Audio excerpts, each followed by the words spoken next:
Hey guys, Skizzy here. I wanted to make a video regarding that 8.0 global cooldown change that will be affecting all classes in the coming patch, as well as the new expansion.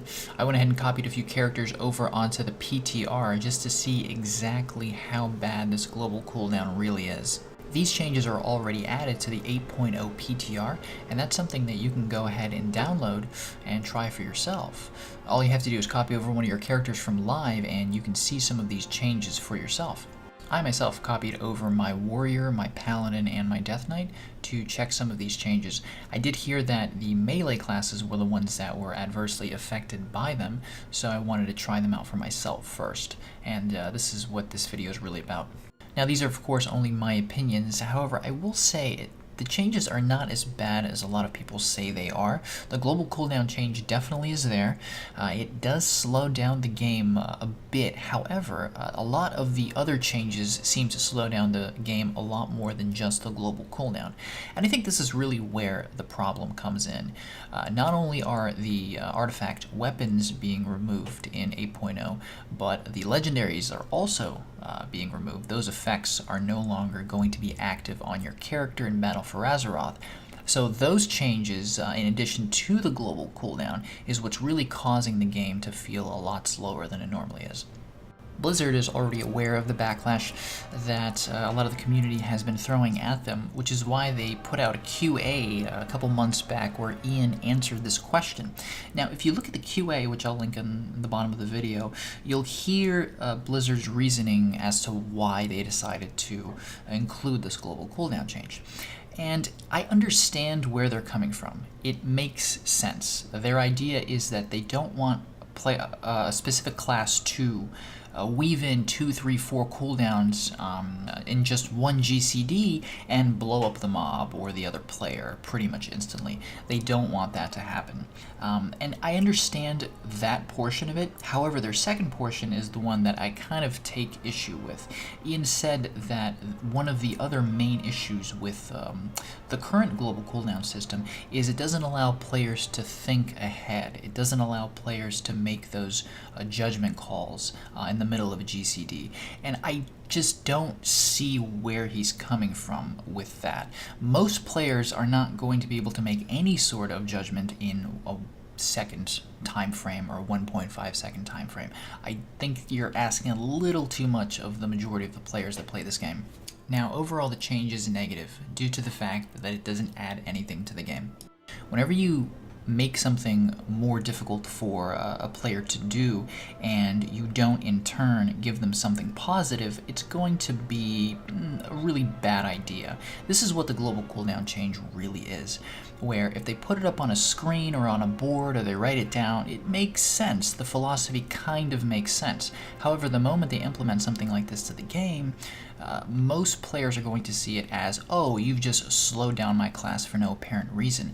I now can't do what I was trying to do before because I'm locked by a global cooldown. An example of this, of course, is the Arms Warrior. Now, the Arms Warriors are getting a lot of very good changes in Battle for Azeroth. One of the main ones is the return of Sweeping Strikes. Now, Sweeping Strikes is a very, very fun short-term cooldown ability that warriors had access to back in the day.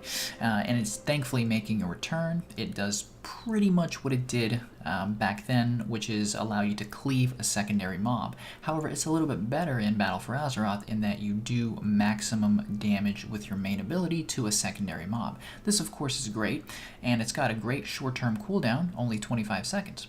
However, it's on the global cooldown. Now, this doesn't feel good. This is where the philosophy gets thrown out the window. If something doesn't feel good, it doesn't matter what the philosophy written down is. Sweeping Strikes should not be on a global cooldown.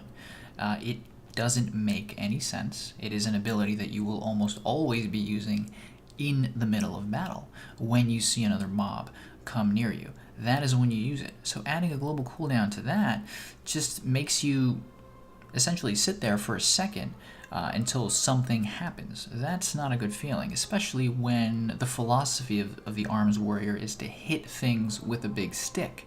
Adding any sort of slowdown to that is not great, and it doesn't feel great.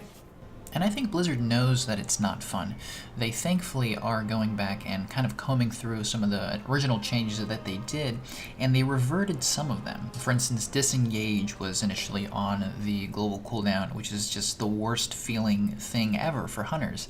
I mean, can you imagine that? You're trying to get away from the mob, jump back to safety, and you can't because you're locked down by a global cooldown. That's not a great thing.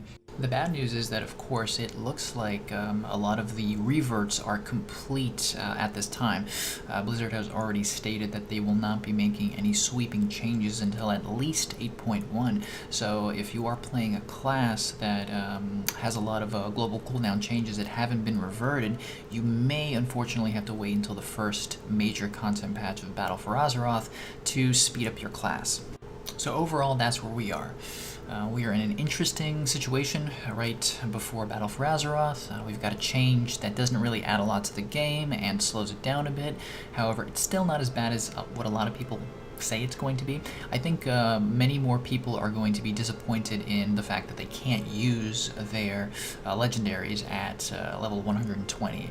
I think a lot of people will be very disappointed that a lot of their artifact passives and actives are not going to be carried over to Battle for Azeroth.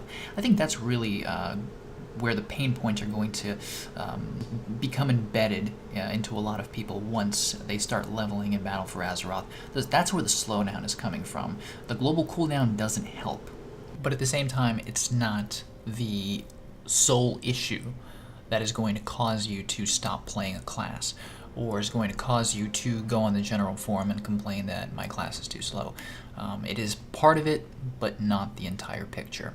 So I'm hoping that Azerite traits in Battle for Azeroth are going to kind of fill in a lot of these gaps and make our classes very fast and fun, like they were in the end of Legion.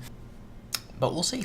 At the very least, the 3 classes that I've played on the 8.0 PTR have been very fun. I really enjoy the changes to Warrior, Death Knight, and Paladin. I think they're going to be very fun to play in Battle for Azeroth, even with the global cooldown change and even with all of the things being removed. I think the base class is good, and I think the class can really be built into something interesting with those Azerite traits, assuming, of course, that they are interesting and not just your ability does 6% more damage. Worst case scenario, if you are one of the classes that did receive a lot of the global cooldowns on your abilities, you will have to wait until 8.1 to at least revert some of those changes, or maybe some weird subsystem will be put into place in order to mitigate that GCD change. So overall, that's where we are. Definitely hop on the PTR. You can go ahead and download it, copy one of your characters, and you can really see exactly how your class is going to feel in 8.0 and Battle for Azeroth. And that's pretty much it. Let me know in the comments if you disagree, or maybe you have another point to make, or maybe you're one of the classes that has 6 or 7 GCDs going into Battle for Azeroth. I definitely feel sorry for you. But other than that, I hope you guys have a good one. I'll see you in the next video.